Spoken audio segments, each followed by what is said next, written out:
madoka cherewana manduwe taweni naudzo manhoko zozwaro chitanhatu mwedzi uno wakurume nyasi mugore ra2009 ndipo pagogwarashiwa mukadzi waMorgan Tsvangirai apo wakaita tsaona wari wese pabodzipo naMorgan Tsvangirai.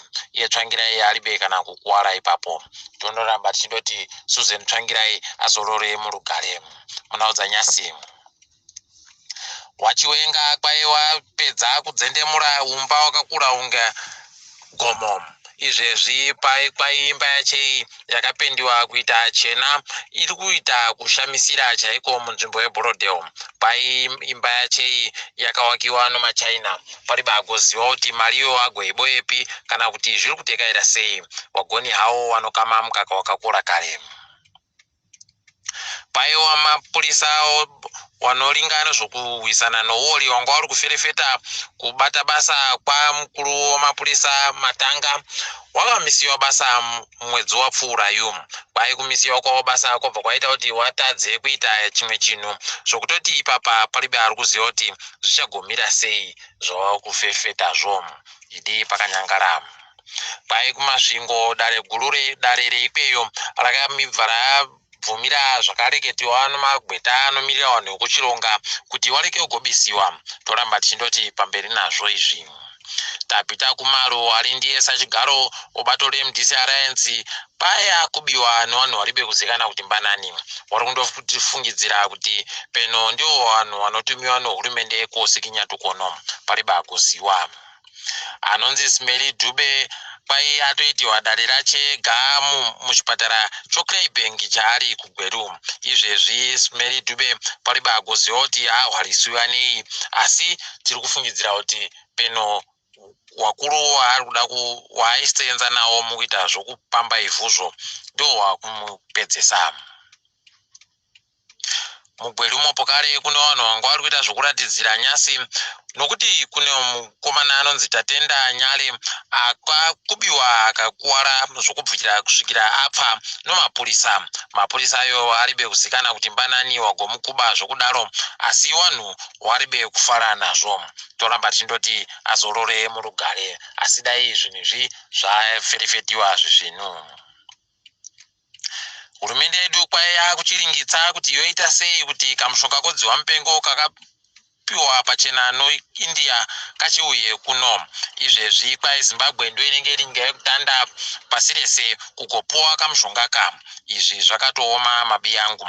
Paribe kuziva kuti kanosenza chire kana kuti kanogotadzawo kusenza pakudziwa mupengo. Toramba takandoringa.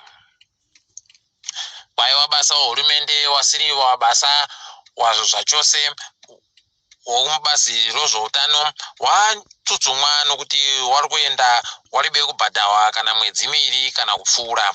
Wanyora tsamba kuna wachiwenga asi paribe kana chapindurwa. Hino kuti zvichagotekaira sei ipapo. Toramba takandoringa futi. Mapfuta edu dzimotika muZimbabwe ndo ari kudhura kudarika dzimwe nyika dzese dziri dzasi kuAfrica. Izvi zvikutorwadza nokuti dzimwe nyika zvakaita soBotswana peturu yavo inoita masendi okuAmerica 90 anopfumbamwe. Apawo kuMalawi kunotodhura kudarika dzimwe dzese kuri kuita $1 ribodzi nomasendi 6 bedzi. Dhiziri rakachipisawo kuZambia kwari kuita masendi 40 noribodzi. Apawo peturu dhiziri kuMalawi riri kuitawo $1 ribodzi nomasendi 5. Otosaya kuti kohokonai isu redu richibva radhurisa kudari. Apa ndisi takanzi tichaisiwa muto nzimbe mupeturumo kuti igochipa kudarika zvimwe zvese. Idi pakanyangara mabi yangu. Taibhiriyu aitatu zvinhu. Toringa hedu dzopasi rese. Nigeria inova ndiyo nyika muAfrica inoburitsa mapfuta dzimotika aribe kuuchikiwa akawanditsa kudarika dzimwe dzese yaita dambudziko rekusaika kwemapfuta opeturu.